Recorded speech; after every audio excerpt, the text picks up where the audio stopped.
Welcome to Scout Center, everyone. I'm Charles Meade, your host. It's a big world out there, and there is a lot of scouting in it.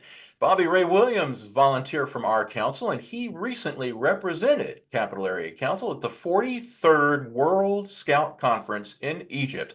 He's joining us now to share some of what he heard and saw. Bobby Ray, welcome. Thank you, Charles. Good afternoon. So, for folks who don't know, the World Scout Conference is a program of the World Organization of the Scout Movement, which is a central organization of scouting across the globe.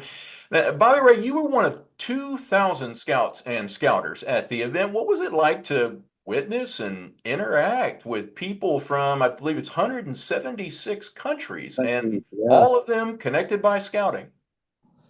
Charles, it was pretty eye-opening, pretty cool. Definitely a highlight for me as a scouter. Didn't know that I knew World Scouting existed, right? But I didn't know there was an actual organization that represented all the different scouting national scout organizations. So pretty cool. Nice to see scouting representing all the different countries, the different languages, the dress, the culture, and everybody. The biggest thing for me, the takeaway was everyone was so welcoming. Everybody embraced the spirit of scouting. So that's what unites us, scouting. So. Yeah. I was going to say, I bet that despite, the different uniforms and cultures and all that, I bet you probably felt like there was a lot more in common with folks just because of all those ideas of being in scouting and what we say and believe and do. Yes, absolutely. So, as I mentioned earlier, you were at the conference representing our council specifically. Were there specific duties that you had as a representative? What were you required to do? So I was there as again, yes, representing the capital area, but more so as a broader delegation for Scouting America.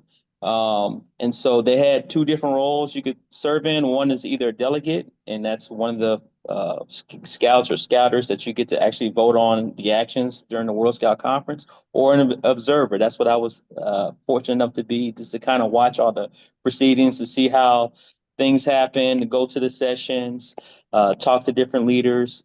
Again, just really observe what's going on at the World Scout Conference. So uh, again, just a great time. So much happened over just a week span, and I can truly say that was one of the most hardworking conferences I've ever been at in scouting. Like you really work like from morning to evening. It's a lot of work.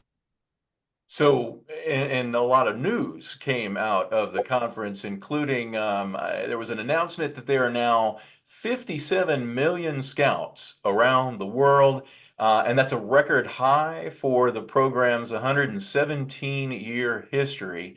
That includes more than 17 million girls and young women now in the program globally. From your observations and discussions that you took part in. What could you tell us that the world scouting leaders are pointing to as a reason for this really significant increase in membership? Uh, I think just how we go about doing things, how we go about doing business. I got to participate in a panel for diversity, equity, inclusion, and that is a scouting thing, right? Making sure that everybody feels welcome, making sure that we have programs where people feel welcome, and having these spaces where people can have these conversations with people that look like them, um, and just being able to participate. I think that's one of the biggest things for me, scouting these last 2 or 3 years, just having spaces for people to feel welcome and they feel that they belong and they feel they have a voice in this in this movement. Now, one of the other things that came out of that conference was the adoption of a new strategic plan for scouting across the world. And that included, as you mentioned, a real effort to make sure that our program does as much as it can to make sure that we do an even better job in the future of welcoming all youth. And are there, you touched on it a little bit, but are there some specific highlights that you took from that you would hope that uh, our leadership now will talk about and look to find ways to adopt some of that in what we do locally here in Central Texas? Well, it's funny you asked that, Charles. So I think a lot of things that Scout America is doing now, it's we're in the right path. I actually was pretty proud during the breakout session and bragging about some of the great things Scout America has done, uh, particularly with welcoming and belonging. So this summer, I had the opportunity to work with the Order of the Arrow ammunition team.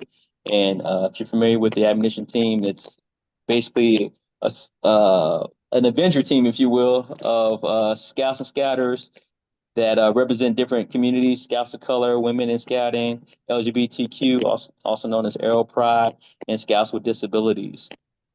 And so just again, and I'm pretty passionate about just having these spaces where scouts see themselves, can come out, learn some of the challenges that different communities face and what they can do to educate themselves, bring program ideas home, and also, raise their awareness so they can go out and recruit other scouts and say, hey, we have these programs that are also available.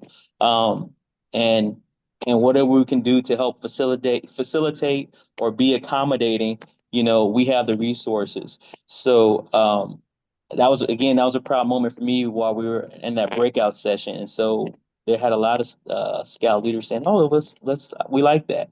Let's start there. Let's take this program back to our NSO, our National Scout Organization, and try to do something of that nature and bring change within our organization." So again, I feel like Scouting America is on the right path, um, uh, doing this, and as long as we continue that path, I, we will see our membership, and the World Organization will see the membership increase. I want to just from that topic, and I know your family, rich history of scouting. You're an Eagle Scout, and I know you've got family members who have been involved in the program for quite some time. Uh, when you reflect on what it is that you saw there at that World Scouting Conference, and really, truthfully, you mentioned over the last several years for us here in the United States. Is there any one particular point of pride that you would go to when you think about just all of the time of the history that your family, of people that you've known who have been in this program and now seeing at the global scale as well? Is there one thing that you would point to that just really, as I say, is a point of pride for you being in this organization? Charles, there's a lot of things. What you say? You're saying pick out one. Um, for me, Charles, I would say that being able to uh, share the experience with my father, right?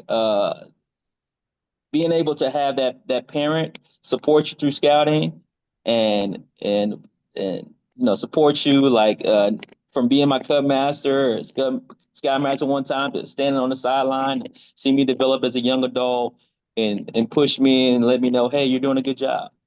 You got this. The scouting truly is a family program, and I'm just grateful, and I hope that more parents will be involved with their son or daughter and not just drop them off. Just, hey, come out. It's a great program for the parents as well. I mean, not just you don't have to just sit at the troop committee meetings, or the PLCs, but the opportunity to see your uh your child grow and develop as a young leader, and then hopefully come back and give back as an adult. It's I think it's quite rewarding.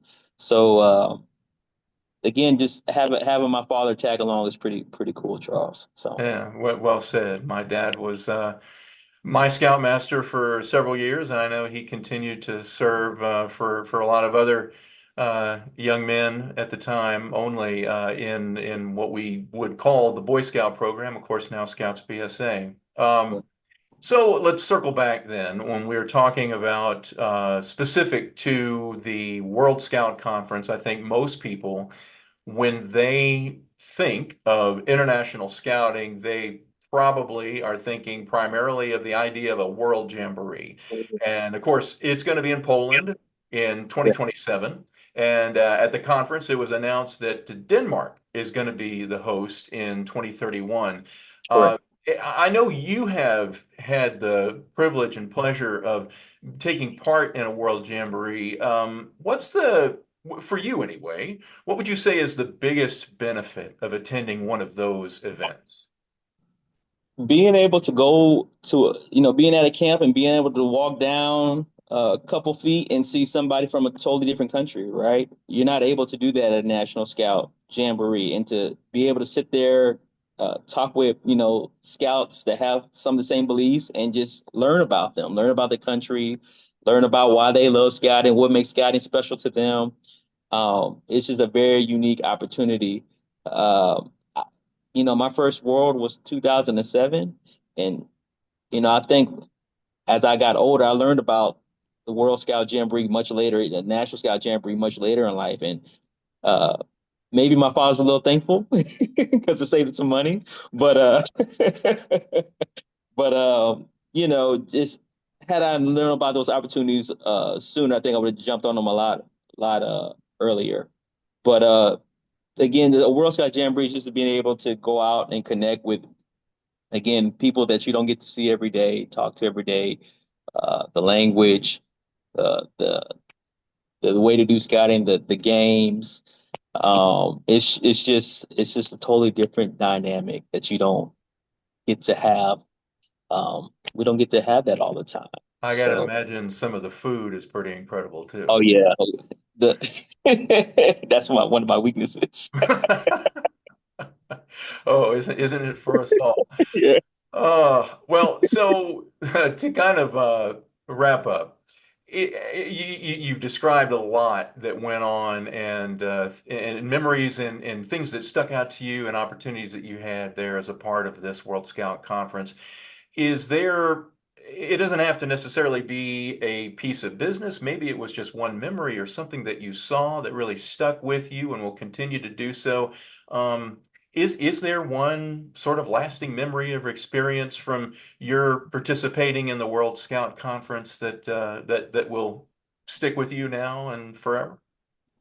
Um, I have several. I'll share a funny one with you. So we had the opening show, which was pretty awesome at the Palace. Uh, and I was so disappointed because on my way there, I didn't realize my cell phone had slipped out of my pocket. So I wasn't able to record anything. And as soon as I got out the van, I kind of panicked, and the van had already left by the time I realized when I went back. So I had a great team, was able to recover my phone, Very but it good. was, it's pretty scary not having, your phone for a day. The day even still feels like forever, all right? Reached out to our host, the Egyptian scouts, and they were so on it, Charles. They were so, scout is helpful, friendly, courteous, kind, and without a doubt, they jumped into action and retrieved my phone. It was back in my hands, I think the next evening. So very, very grateful. So I'll never forget my scout heroes for retrieving my phone. That's a scout in action, no doubt. Well, Bobby Ray, we really appreciate your time and your recollections. And for folks who have been watching or listening, truly the international part of the scouting program can be very eye-opening and educational. And we have events. Our international committee and our council does a great job of continuing to present not only opportunities here locally to learn about scouting or in other cultures around the world, but also make sure that you know, unlike young Bobby Ray, who didn't know about Yeah, those yeah. World Jamborees as early on, you can find out about those and a lot of other events. If you go to our website at bsacac.org/international, and you'll see our international committee's listing of activities, and there are some scholarships that are there. And if you have any questions, you can get in touch with our international committee chair and staff advisor, and they will be very, very happy to fill you in. Again, that is bsacac.org/international. Bobby Ray Williams, thank you so much for your time and for your thoughts, sir. We appreciate it. Charles, thank you for your time.